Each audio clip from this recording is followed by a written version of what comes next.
Hello, একটা ফাটাফাটি dress কিনেছি মেন্ট্রা থেকে। তো যেরকম দেখেছিলাম এক্স্যাক্টলি সেই রকমই এসেছে আপাতত। খুলে দেখা যাক জিনিসটা কিরকম, দাম কত নিয়েছে আমি ভিডিও শেষে বলে দেবো। ড্রেসটা দেখে তো এক্স্যাক্টলি ছবিতে যেরকম ছিল সেই রকমই এসেছে। এই হচ্ছে ড্রেসটা। Wow, that is very nice. খুব খুব সুন্দর এসেছে। মেন্ট্রা থেকে আমি প্রচুর প্রচুর শপিং করি, কারণ খুব ভালো জিনিস যেটা দেখায় সেটাই আসে।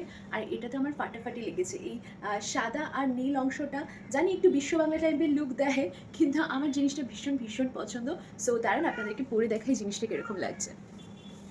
সো এই হচ্ছে ড্রেসটা ভীষণ ভীষণ সুন্দর এসেছে। ফিটিংস একদম পারফেক্ট। আমি নিয়েছিলাম হচ্ছে সাইজ এল, আমার জন্য একদম ঠিকঠাক হয়েছে ব্যাপারটা। এই জায়গাটা একটু ব্যাগি হবে, এটা এরকম নয় যে আনফিট। খুব সুন্দর হয়েছে জিনিসটা, আমার তো ভীষণ পছন্দ হয়েছে। এটা দুটো কালার ছিল, একটা ছিল সাদার মধ্যে কালো, আর এটা ছিল সাদার মধ্যে ব্লু। তো আমার এটা বেশি ভালো লেগেছে। কালোটাও খুব সুন্দর, কিন্তু আমাকে চুজ করতে হতো, সো আমি এটা চুজ করেছি। আমার ভীষণ সুন্দর লেগেছে, আর মেটেরিয়ালটাও ভীষণ কমফোর্টেবল। দাম কত নিয়েছে আমি ওপরে লিখে দেবো, আর আপনাদের লিঙ্ক চাইলে আমাকে মেসেজ করবেন, আমি পাঠিয়ে দেবো। Thank you.